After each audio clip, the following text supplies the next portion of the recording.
Okay, we're live. Good morning, good afternoon, everyone. Good evening if you're somewhere on the other side of the world. You're watching Stand Up Fight Back, where we discuss strategy and analysis for the progressive movement. I'm Margot Paez. I'm your co host. I'm a scientist, engineer, and occasional journalist. And over here is Carlos Maruki. He's also a co host on the show. He's an absolutely amazing grassroots organizer. And today we have a lot to talk about looking at the news, things that are happening there. Next week, we're going to be talking more about Nina Turner. We're going to have Michelle Verne on, and we're going to discuss some strategy around that. But we wanted to just congratulate her, first of all, that Nina Turner is back in the race and she's going to take on her opponent and she's going to win and she's going to go to Congress and be there with the squad. And we're very excited for this possibility. We're not going to have a repeat of what happened last time. That's for sure. Right, Carlos? Well, this is it's kind of weird because my understanding is that they're going to be voting in May. So it's a very short campaign right now. We're going to talk about all that because it's really important to be able to mobilize the base, to be able to mobilize progressives and get Nina Turner the votes that she needs and the resources that she needs to be able to get in there. But she's going to be in California uh, on the 16th through the 18th. We're going to be talking about that next week and how you can come and meet Nina Turner in person here in Southern California. Several locations where they're going to be holding events, and we're going to be there. We're going to be hopefully hosting one of the events. And next Sunday for sure, we're gonna have a lot more to talk about that. But I want to say good morning to everybody, wherever you may be watching us from. It's a beautiful Sunday morning here in Southern California. I am actually close to downtown Los Angeles. As you can see, I'm in the car, but got stuff to do today. But want to make sure that we don't miss this episode and talk about the things that are important to you, the important things to the community and to the nation, to our progressives. So much to talk about today. Oh, I put myself on mute and I forgot. Okay, now what I said was let's get started. First of all, as we know, or maybe not, I don't know, these days it seems like maybe people are not paying too much attention to the Olympics, but there are the Winter Olympics. They're happening in China, as I understand it. And it's winter time. Winter, there's usually snow falling from the sky, collecting on the ground because it's usually cold enough to keep snow on the ground and prevent it from melting. As it turns out, though, in this particular Winter Olympics, all of the snow is manufactured. 100%. Why? I don't know. There's something called climate change. I hear that might be a problem. What are you hearing, Carlos? 100% fake snow for the Winter Olympics. Not only, it speaks volumes, but the athletes are complaining because it puts them at higher risk because it's not real snow. But the point here that we're trying to emphasize is climate change affecting everything. You don't hear too much about it no more in the news. There was a couple months ago, everybody was talking about it because the focus was trying to be put on that while it was politically convenient, Mm-hmm. for the powers that be. That's the thing about these issues, that when it's convenient, you know, you hear not only Republicans talking about issues and also Democrats. When it's politically convenient for them, they bring the issues. A good example is climate change. Not hearing about it. I remember, we had all these reports coming out. I was really excited actually that, for the first time got to hear about climate change. the way it was supposed to be heard, you know. But here we need to pay attention, folks. Here's what is important. Once Senator Manchin killed the bill, guess what happened? No one's talking about climate change. Bye bye, climate change. Bye bye climate change. Biden is Yeah. not talking about it. At one point, he was talking about it. Again, the failure of the political power structures, both political parties failing climate change big time, and we cannot ignore it. It's going to come back to bite us. Right, exactly. Go ahead, Carlos. It's already biting us. So we can choose to ignore it. They can choose to ignore climate change, but just like housing or homelessness, the more you ignore it, the costlier it's going to become. That's my point. Exactly. Climate change, so long as we don't take the necessary steps to deal with it, is only going to get worse. So the fact that we can't even have real snow in the Olympics anymore is a pretty stark indicator of the direction that we're going in right now. And the fact that the Biden administration is pretending like, no big deal, what climate change? Oh, because their piece of legislation didn't get passed is just not gonna work. It's not gonna work for us because you can't ignore climate change. I guess you could ignore it, but it's gonna get worse and it's already taking a toll. So if you pretend it's not happening, you get, well, good luck explaining all the stuff that's been happening this winter. I mean, we've had a very bizarre winter. And we remember just a few weeks ago, I was stuck in Huntsville, Alabama because of climate change. The pilot said he had never experienced winds like this before. And the reason is because the jet streams are weakening. They're getting wobbly. They're not holding in the position that they normally do. And so when that happens, now you have weather that usually gets stuck up in the Arctic in the north coming down and coming toward over North America. So there's a lot of changes happening with our climate that affects the local weather in ways that are very difficult to predict. But all we know for sure is that it's going to be very, very destabilizing. So the behavior of the United States not taking leadership on this is going to cause the entire world problem because there is a global vacuum of leadership right now. And we talk about like these leadership vacuums, like in the Middle East, when when somebody gets toppled, like what happened after Iraq in the early 2000s. The United States destabilized the region. Then you had the Taliban and you had ISIS coming over and filling up these power vacuums and these power struggles.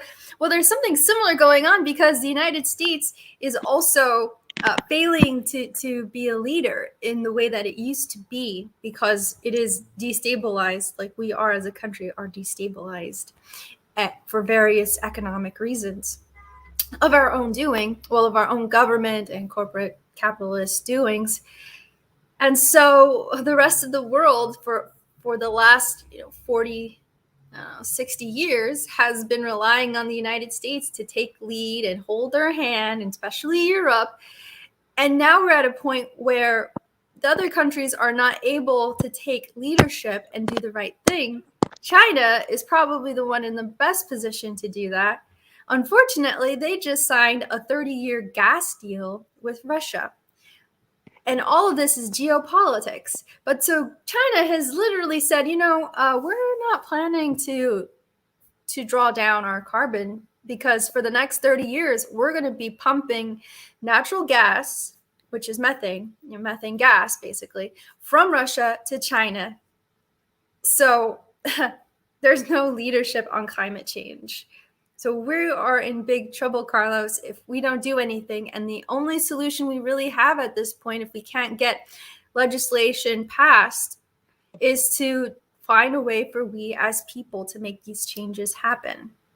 So we really have to think about how to do that. And it really is just going to be small steps, I think, on the local level, plus, mass protests most likely. But with the pandemic still, people are not really quite ready, I think, to go out and protest in the way that we were doing in early 2019 and 2018. Right. What's going to happen, and I hope it doesn't, but most likely will. We're going to have severe events affecting the world, and that's going to be the reminder, to politicians, to world leaders, that you cannot ignore it. Unfortunately, that's probably the only way that the whole world can wake up, because people feel right now that their voices are not being heard in the halls of justice, in the halls of the political power and the political structure and the political system. People's voices are not being heard, they're being ignored. The advocates are being ignored about climate change, because if they were not ignoring them, they will push forward with policies that actually will help alleviate the problems. But they're not doing that. Everything is everything that they are doing are band-aids. You know, they have spin words that they use to make it look like they're doing something, but the reality is that they're doing nothing. They have been overtaken by their own blindness to climate change. So unfortunately, we are going to have events that are going to shake the world due to climate change, as we have seen in these past few years, where we have seen extreme fires everywhere. We've seen the hurricanes, really pounding, pounding, you know, different states and different countries in levels that we have not seen. We're seeing all these activities taking place.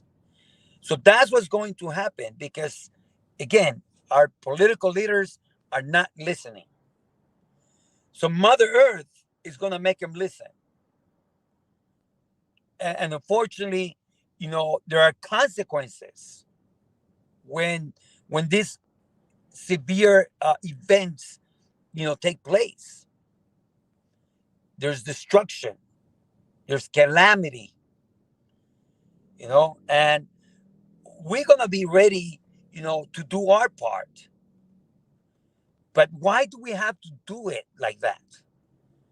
What happened to an ounce of prevention? It saves you from a pound of cure. We're not thinking. Well, We don't have no leadership. yeah, well, that's the thing. And I think that the problem is our governments are very much captured now by corporations, and there's no interest in changing direction because that means that these powerful corporations are going to lose money. So so long as the politicians are not acting on behalf of people and are acting on behalf of corporations and Wall Street, then we're not going to see this change. They're going to happily send us down a really scary path just so long as they make a little bit of money a little bit more money in the short term. So that's really, I think that's really the reality of the situation in the United States, is that there's this so-called liberal democracy is not very democratic. The demos, democracy is from the Greek word demokratos, demos meaning people, kratos meaning, the power, right? Power of the people, power by the people. Well, the demos has completely been taken out, and it's like corporate kratos, right? Corporatocracy. So that's what we have, and people are upset, right, Carlos? They're upset. I mean, that's how we got Trump, is that there's a huge sector of the population that feels completely alienated and disenfranchised. They don't like the way the economy is working. It's not working for them. Everything that Bernie talked about, the growing income inequality in the country, right? The 1%, everything with Occupy, like none of that has changed. It really hasn't changed. And so those people are alienated The Democratic Party has alienated them, doesn't speak to them. The Democratic Party only talks about identity, black, white, Hispanic, or Latino, or whatever, right? And of course those issues are important, like to us, yeah, of course, right? There's racism, all that exists, but they focus on that instead of really focusing on the economic injustices which affect everybody. So by only focusing on identity, they inadvertently or purposely divide us as a class that is multicultural, that is, European, Mexican, Cuban, South Asian, you know, African American. Like we as a class of workers are everybody. So the Democratic Party has failed and has made this divide possible, has disenfranchised people, and so now there's a lot of people who are looking for somebody to change that for them. And in 2016, that turned out to be Donald Trump. And that hasn't changed. There could be somebody else who comes up who is even more of the strong man than Donald Trump is. And Carlos, I don't know if you're aware of this, but there's been these trucker protests going on in Canada. And this is incredibly fascinating to me and disturbing at the same time, because on the one hand, of course, right, it's awesome to see labor finally exercise its power and be like, yeah, we are the backbone of the supply chain. You can't move all of these products without us. We're going to strike until we have our demands met. But their demands aren't for better working conditions. They're not for better wages. What are they demanding?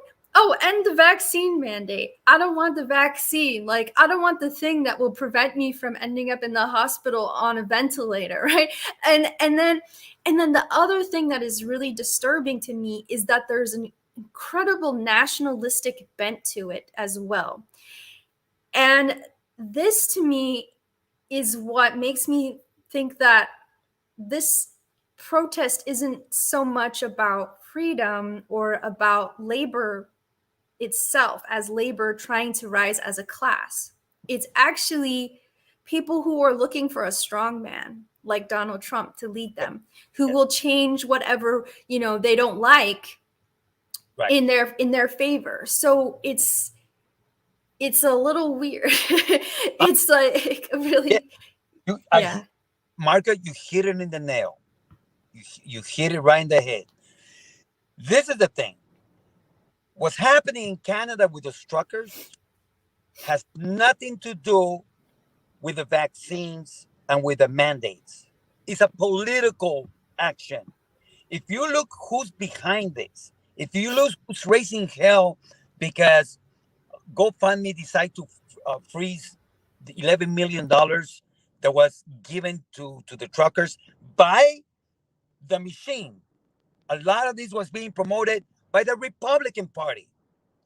They made it. It's a political issue, a political, we could say, movement behind this. It's nothing to do with people's freedoms. It's all political. See who's behind it. It's the Republican Party pushing this. The governor of Florida, was demanding and wanted to do a full investigation behind why they froze the money for the truckers.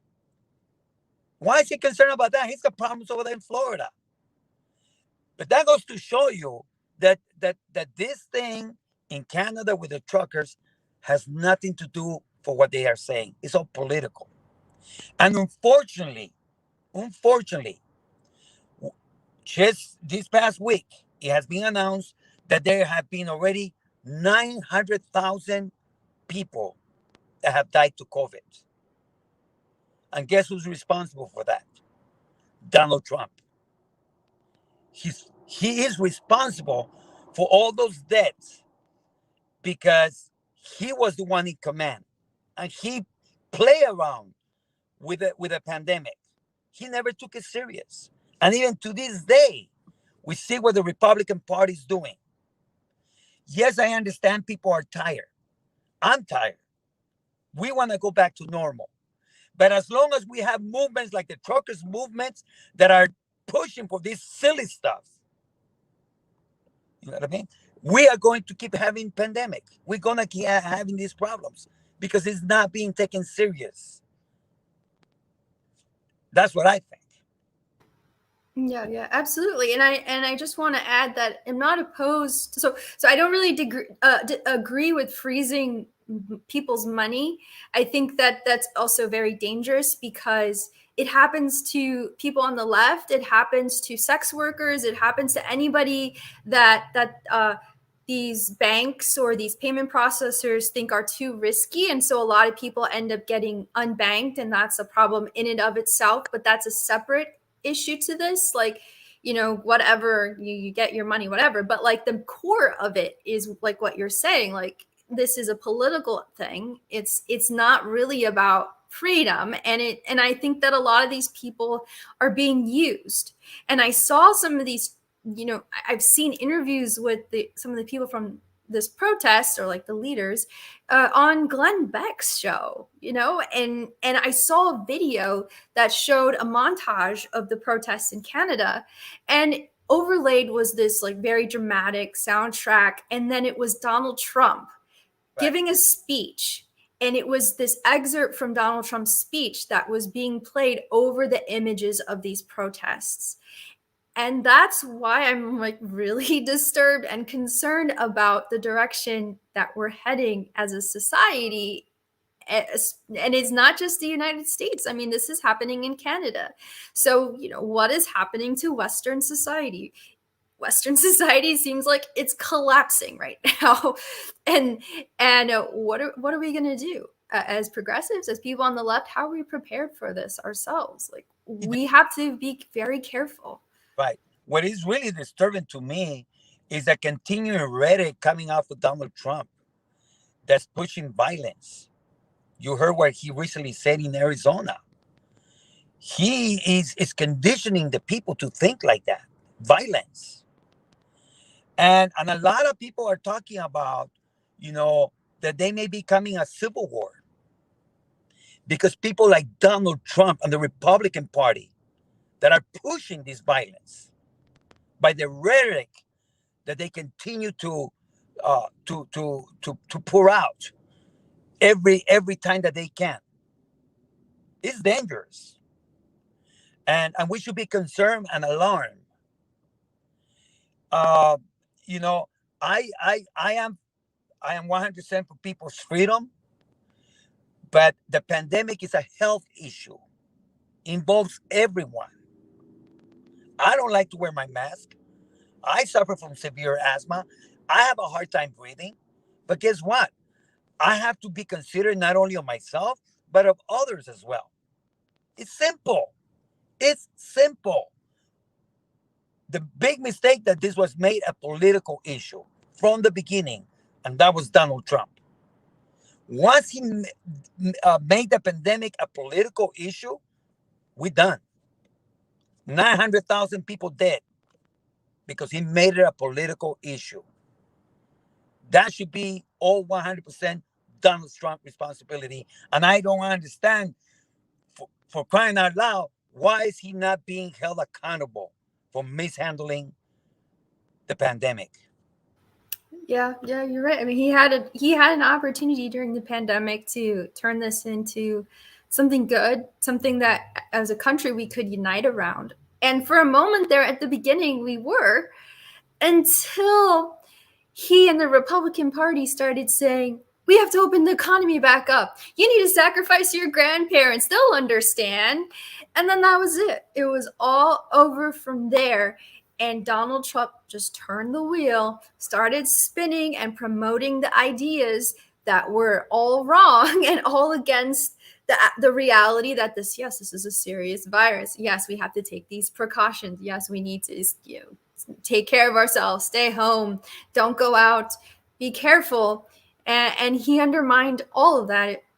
And we are completely divided and now over this. And there's a whole like different worldview out there now that is completely contradictory to the reality, but people are so absorbed in it, they really believe that somebody put a microchip in the vaccine to turn you into a mind slave for Mr. Globalist, right? Like, there are actually people who believe this. I mean, I don't even know where to begin on that, but that's the situation we're in. And of course, right, the Biden administration has not done any better in terms of managing the pandemic either. They made some attempts, but they've also conceded that this is, we can't do anything. The economy, send everybody back to work too. So they're, of course, not saying that the Biden administration or Democrats are doing any better, but certainly Donald Trump poisoned the well in this case in terms of being able to bring people back together to address this. And now we're at a point where there's like almost nothing that can be done to save people's lives in this country. And we're probably going to hit 1 million deaths. And there's incredible income inequality, as we said, and United States is like one of the most economically unequal places on the planet, despite being the richest.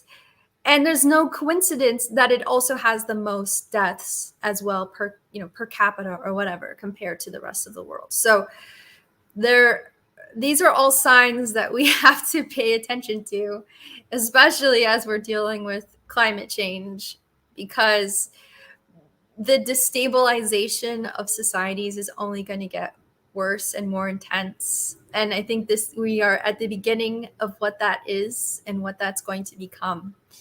And of course, the GOP, the Republican Party, Carlos, as you know, they're not interested at all in democracy, even less so than the Democrats, who at least pretend to some degree, I don't know. And some of the Democrats definitely do care about democracy. But the Republicans, very lockstep, very much of one mind on this. They really don't care, and they're willing to accept somebody like Donald Trump as the head of their party.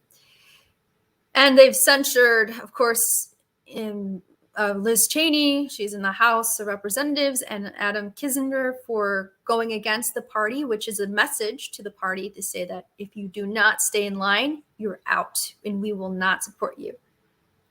Carlos, I kind of wish we had a little bit like that on the Democratic side every now and then, but I get impressed by the way Republicans do their business.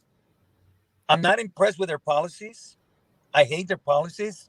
They are anti-people. They are, they are harmful. They are dangerous. But you got to give it to them. They stick to their guns. They they do what they need to do, even when they're wrong. They look like they are the majority right now, and the Democrats that hold the majority look like the minority. They look weak. And look at we are fair over here. When we talk, we try to be as fair as we can. Let me take you back a little bit with the pandemic, because some things came to my mind when you were talking about, yes, we put in the blame on Trump. Yes, we put in the blame on Republicans because they never took this serious and they continue to push those very dangerous policies. We see all these governors in Florida, South Dakota, Texas, that pretty much, will create laws so that people don't have to wear their mask. Very dangerous. But then we have here in California our governor that has tried. I'm gonna say that has tried, but then he's out there at the football game with no mask, pissing people off. it's ridiculous. Because I dare you say, we gotta do all these things, and you not setting the example. People are watching. What are you guys thinking? So this goes again into everything that we have been covering these past weeks. And yes, Republicans stick to their guns.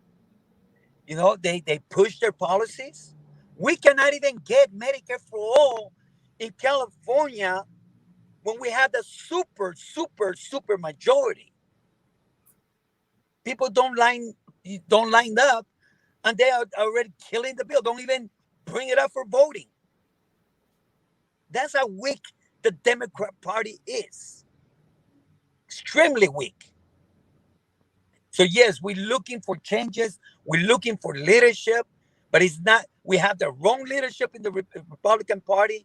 We have very dangerous leaders, and we have pretty weak people in the Democratic Party. Yeah.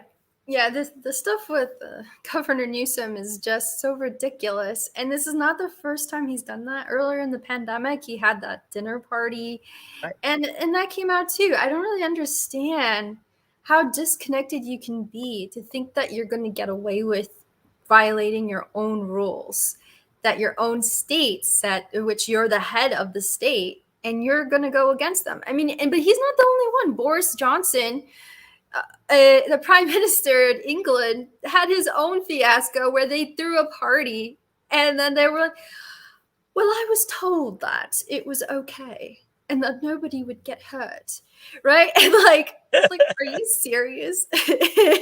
Oh, they told you it was okay, so you could take off your mask and have a party while you're forcing everybody to stay home and be safe to bring down the curve, right? Like, this is the hypocrisy of these elites, that, these elite politicians who are like too rich for their own good, I guess, that they are so disconnected from everybody else. And maybe they literally think that these rules don't apply to them. I don't know, but it only feeds the narrative of people who are like these truckers, or like people who are support Donald Trump and go to his rallies. It only feeds that narrative even more, and it becomes very difficult to contradict it, or to say like, well, I mean, what can I say? Yeah, the government is failing us, and yeah, the political leadership thinks that they're exempt from their own rules. So, how can you really argue sometimes? Right.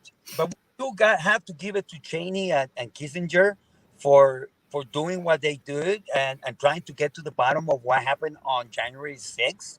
We need to know. I know that a lot of people say, "Oh, let's forget about it." Uh, Political corruption and the elections, have been happening for a long time from both parties. Yes, I agree with that. But in this case, people got killed, Mm-hmm. and it set precedent on how forceful these people are willing to go. It's dangerous. That's what I'm saying. Donald Trump is setting the tone for a civil war. He's bringing all the militant people. He's brought up all the racist people.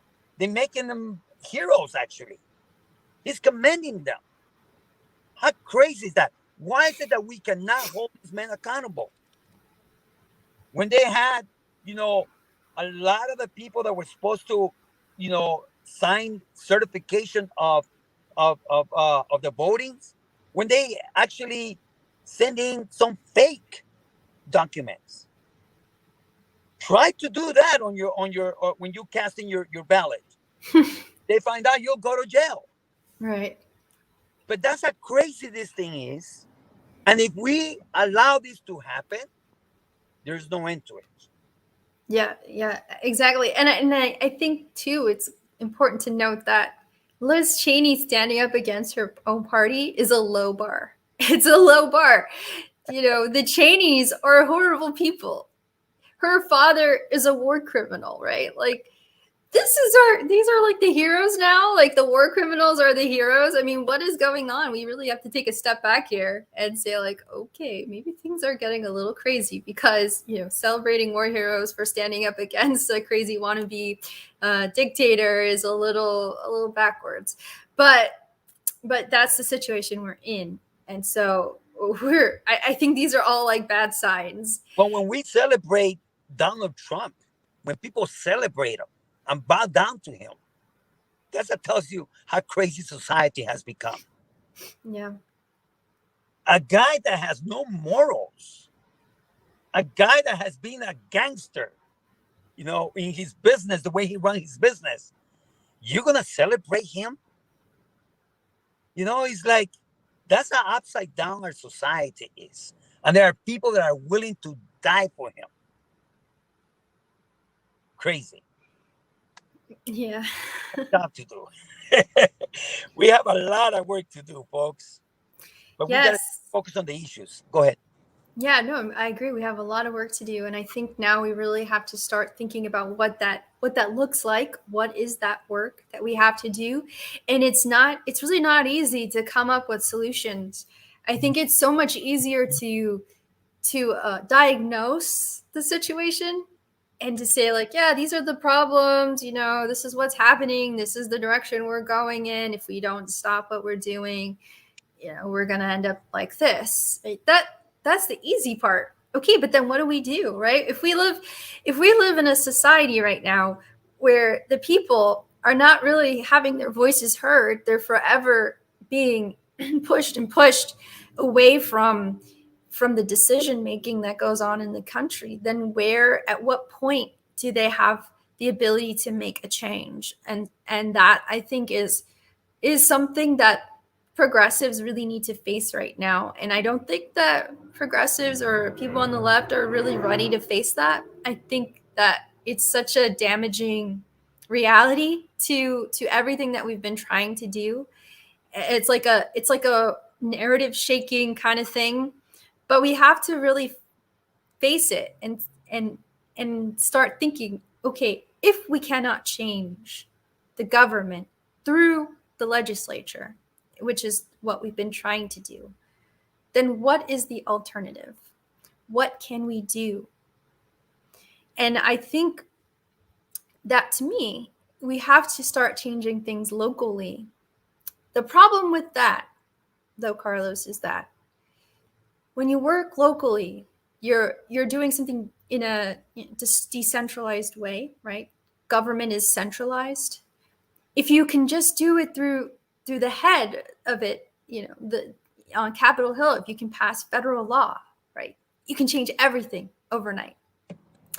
But if you do it locally, you have to change one location after the other, after the other, after the other. Right.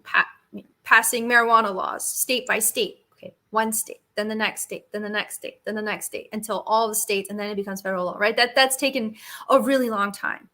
This is like decades of work that would have to be done in as opposed to just being able to get it done right away through Congress. So, but so it's doable, right? It is possible. We can do this if we start working very grassroots, highly focused on the local level. And we need to keep electing folks. We need to. There's candidates right now, good candidates, progressive candidates that are running for Congress. Right. Quite a Of few. course, of course. Southern California. We have Nina Turner out there in Ohio. You know, we have several here in Southern California that are running for Congress. That's what we have to keep doing until we get, more power in Congress. Yeah, we have the squad, but that's not enough. Right. Yeah, but that's the thing, Carlos, is like we have these elections every couple of years and we get like a handful of people elected. And then we have to keep the ones that are already elected as incumbents. But then there's all these powers to redistrict them out, right, out of Congress. So what I'm saying is like, yes, this is important. Obviously, we must support Nina Turner. Absolutely. We need her in Congress. There's no question about that. But we also need to be very focused on what we can do locally, because I think that's where real power is going to be going forward. I think we have to shift ourselves. For most of the time, we've been focused on Congress and how can we change things through Congress, but we have to go back to the origin of the left. The movements on the left is grassroots. It's working locally. It's going after that which is within your neighborhood and changing your neighborhood, making it more democratic, taking over your city council, one city council at a time, one school board at a time. That's what the Republicans have done. That's why that's why they can ban a graphic novel about the Holocaust, That's why they can, they can do all this redistricting, because they realize that that is where their power really lies, and they can start from there and work their way up. But it takes time. And the problem, Carlos, is we don't have enough times in a way, because we are running up against the effects of climate change. And Right. so we have to face a little bit of reality here, in that we're going to have to keep doing this work even while we're facing a horrible reality in which a lot of people are going to die. A lot of people are going to suffer. They're going to lose their homes. They're going to be migrating to other parts of the world, trying to find some place where they can live, where they're not suffering from the effects of droughts or floods or collapsing food chain, right? These are things that are not that far away from us, and it's hard for us to face this reality, but they aren't that far. They're within decades. And so for a lot of people, this is going to be their future.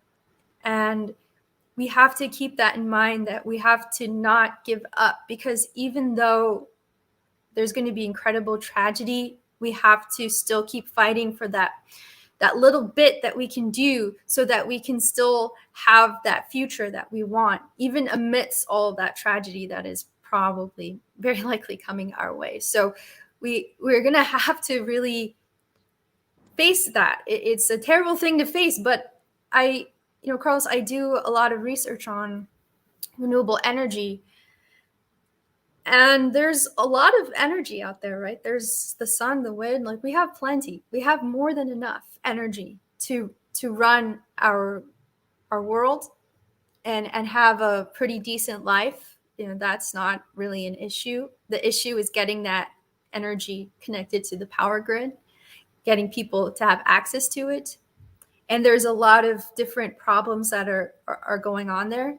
Like there's investment risk. So the United Nations says that they expect 80% of all the investment to come from the private sector to build out all this renewable energy, which is what we need to get off of fossil fuels and to maintain the lifestyle we have.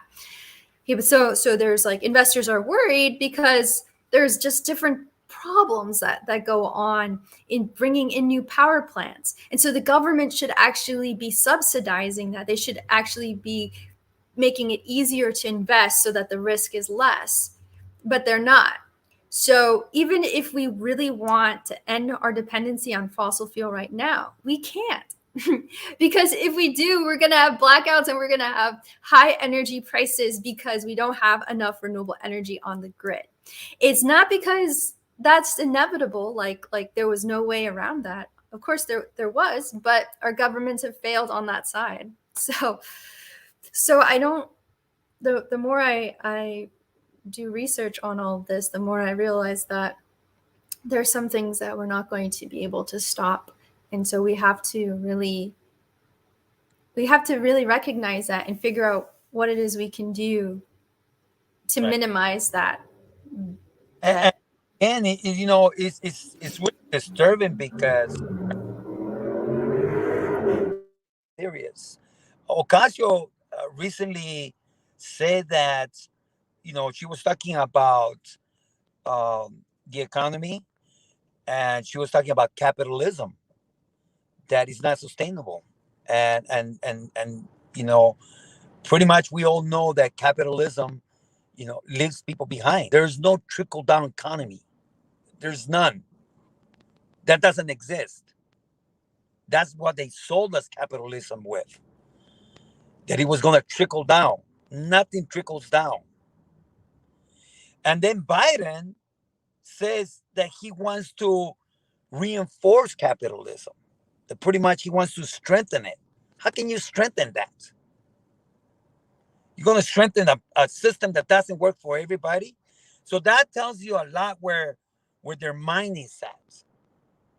What we have to do, again, we're trying to encourage people, and we want to give people hope. And what we think is the best position for us is to continue to work to elect people at the local level whether it's, city council, state, or even running for Congress. But you got to run this at a local level, and then continue to stay focused on issues.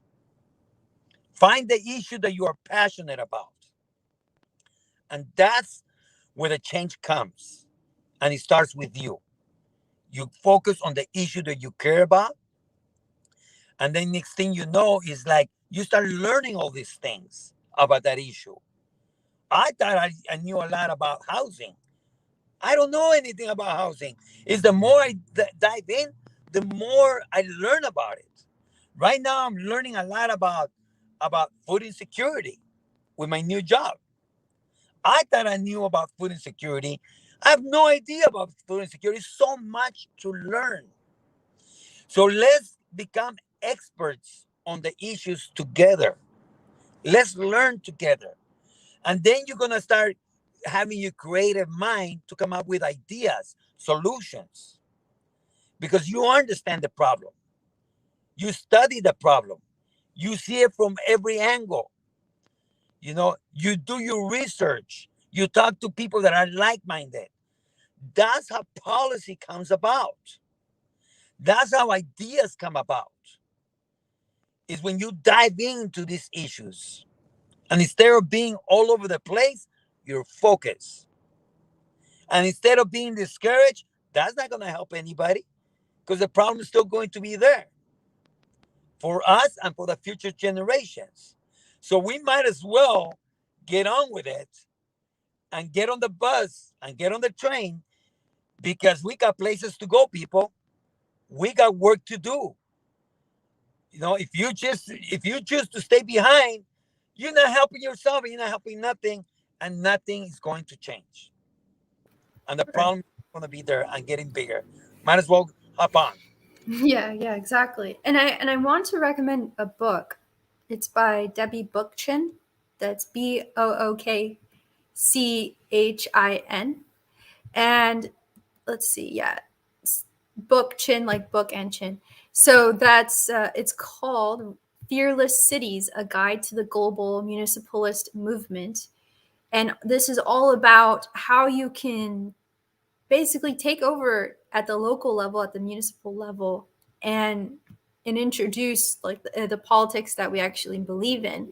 And I think that these ideas, radical municipalism, are the direction that we need to go in as progressives. And the sooner we the sooner we do it, the better.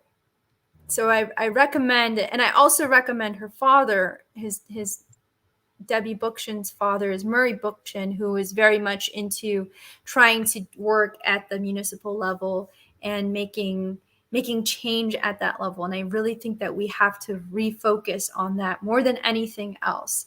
And I agree with AOC about capitalism that it doesn't work. It doesn't, and there's no such thing as trickle down economics. It only trickles up. And the Federal Reserve has done a lot of damage in that regard with quantitative easing and trickle up of the wealth distribution from people, from average people, the 99% to the 1%. So the banks, of course, the banks are basically, running in a way the Federal Reserve, but that's another story. So yeah, and the thing is, Carlos, like this particular form of capitalism is extremely destructive because it's finance capitalism. Finance capitalism just exists to extract wealth through interest. It's not about innovation. It's not about investing money into creating better technologies or tools that will help people. Workers are the least concern here.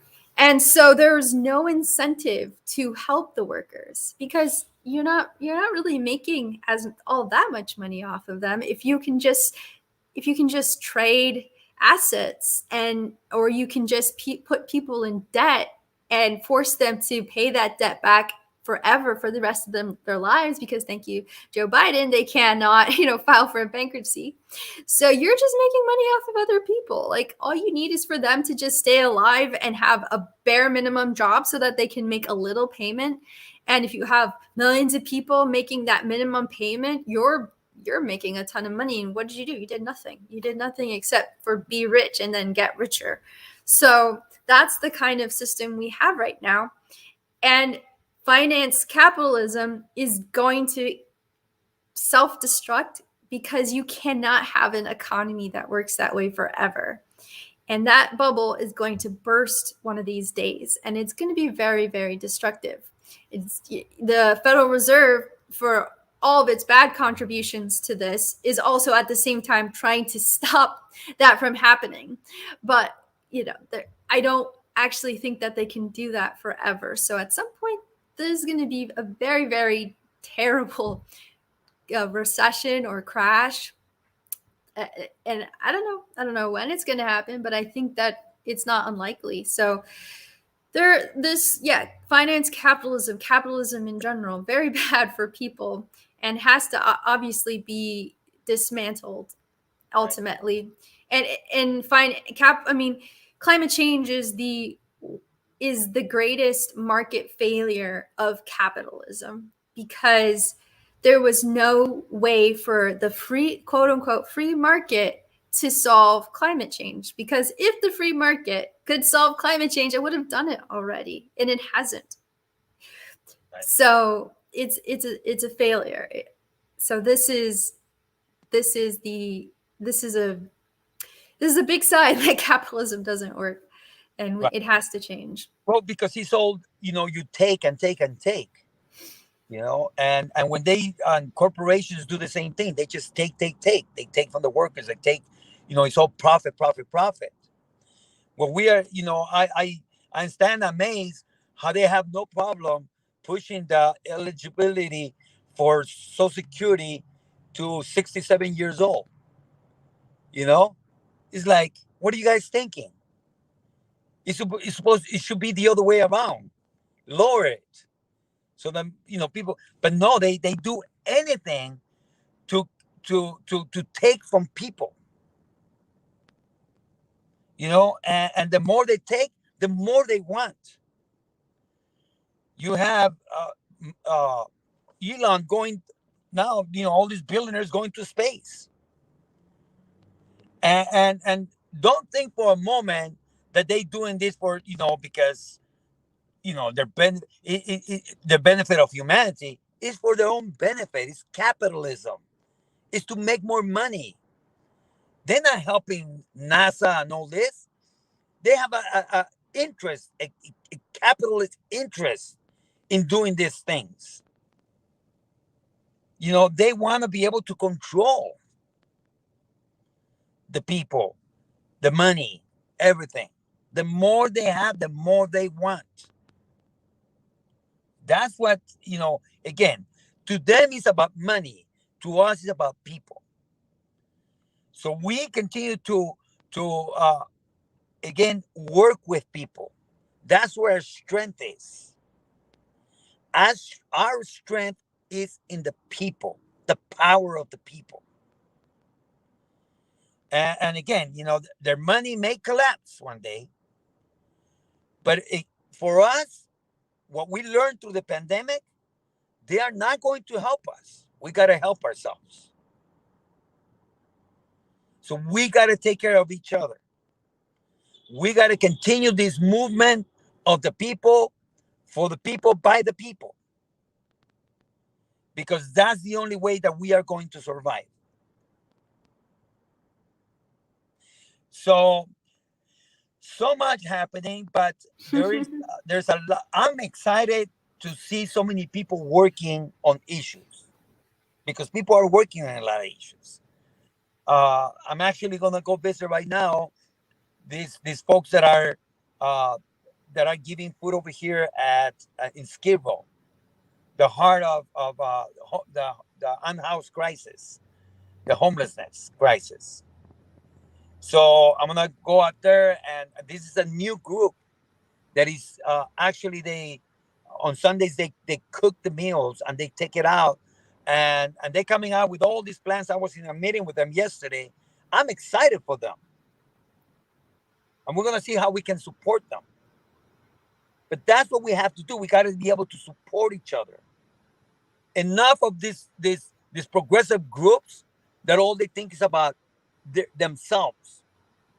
Listen, if you're progressive and you are not helping other groups overcome their challenges, and you've been through that already and you overcame them, and you learn how to how to grow, your job is to help other people grow as well. Lift other people. When we do that, we lift each other up.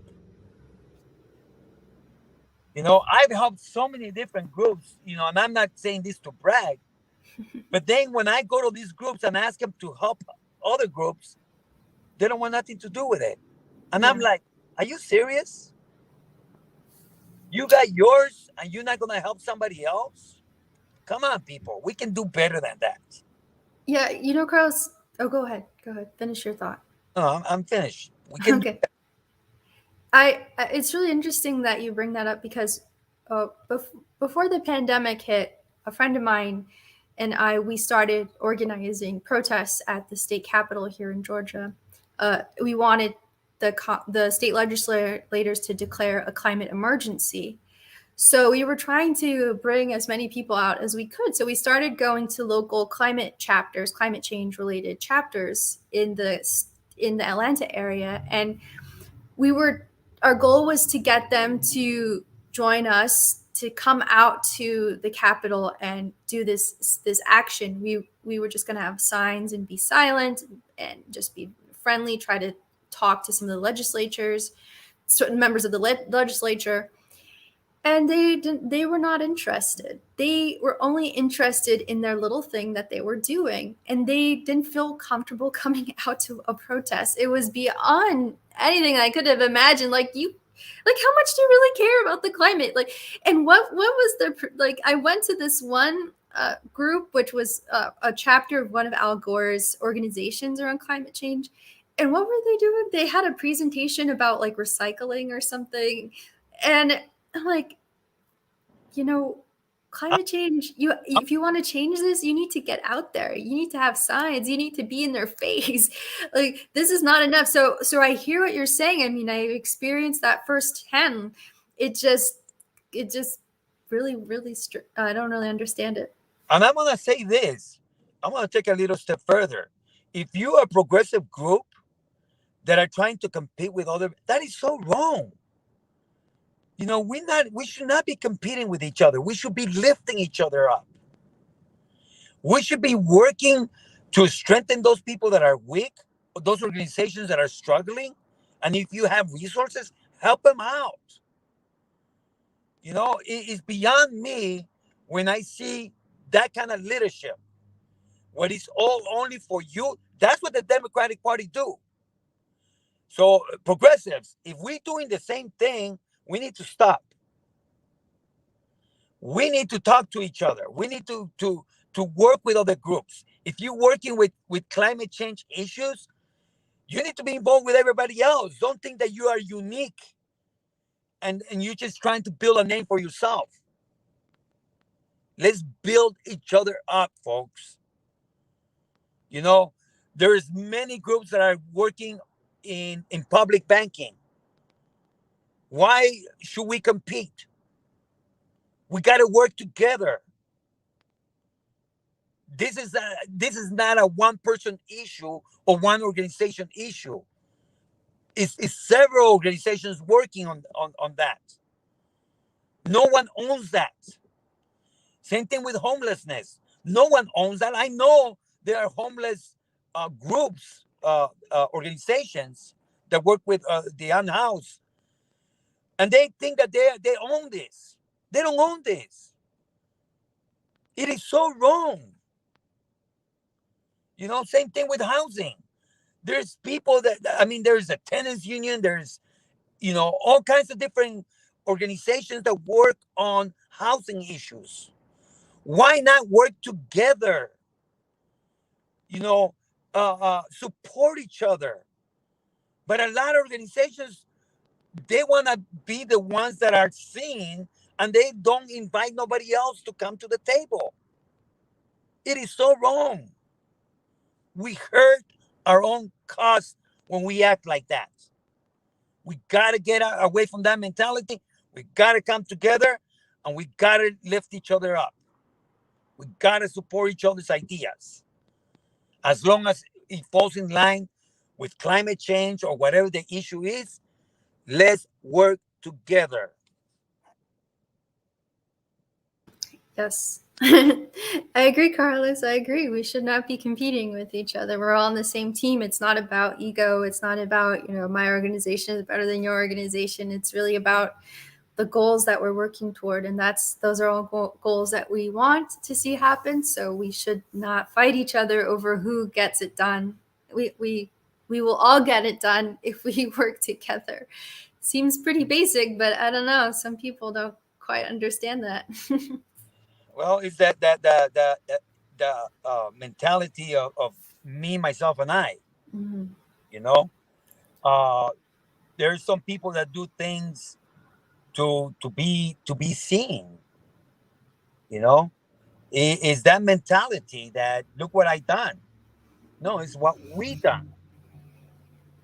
All of us working together. Everybody puts a little something, and most of these issues, most of these movements, have been going on for a long time, decades. It's not like you just all of a sudden you just come in and you own this. This is that we are standing in the shoulders of people that were speaking about these issues when it was not famous or when it was not popular. They were fighting out there when no one else was doing that. We're standing on their shoulders. Right. So no one owns this issue. We're just doing our part. So let's celebrate each other. Let's recognize each other. The importance that each person brings to the table. We all like a puzzle. We all little pieces of that puzzle. So let's recognize that. And let's help each other. Please, let's help each other. That's where it's at. Thank you. Thank you, Carlos. And I think we're out of time now, so we should probably wrap up. So thank you to all of our viewers for joining us today. Carlos, do you have any last thoughts before we sign off? I don't. I have everything I to. think that sounds. Yeah, I thought so. Well, I agree with Carlos, so I'm going to let him take the last word here today. But thank you very much for joining us. You've been watching Stand Up Fight Back, where we discuss strategy and analysis for the progressive movement. I'm Margot Pais. I'm your co-host. And over here is Carlos Marroquin, your other co-host on this show. We air every Sunday at 10 a.m. Pacific time, 1 p.m. Eastern time. We simulcast on Facebook and YouTube. So make sure you hit that subscribe button, turn on notifications, follow us, share us with your friends, tell everybody about what we're doing, because we're here. We're giving a different perspective on the progressive movement. We're not that really concerned too much about personalities. We're really just focused on the issues and how we can really make change happen. So thank you very much. Make sure that you get vaccinated, you wear a mask, stay safe, and just be careful out there. Have a great week. We'll talk to you next week. Take care, everybody. Bye.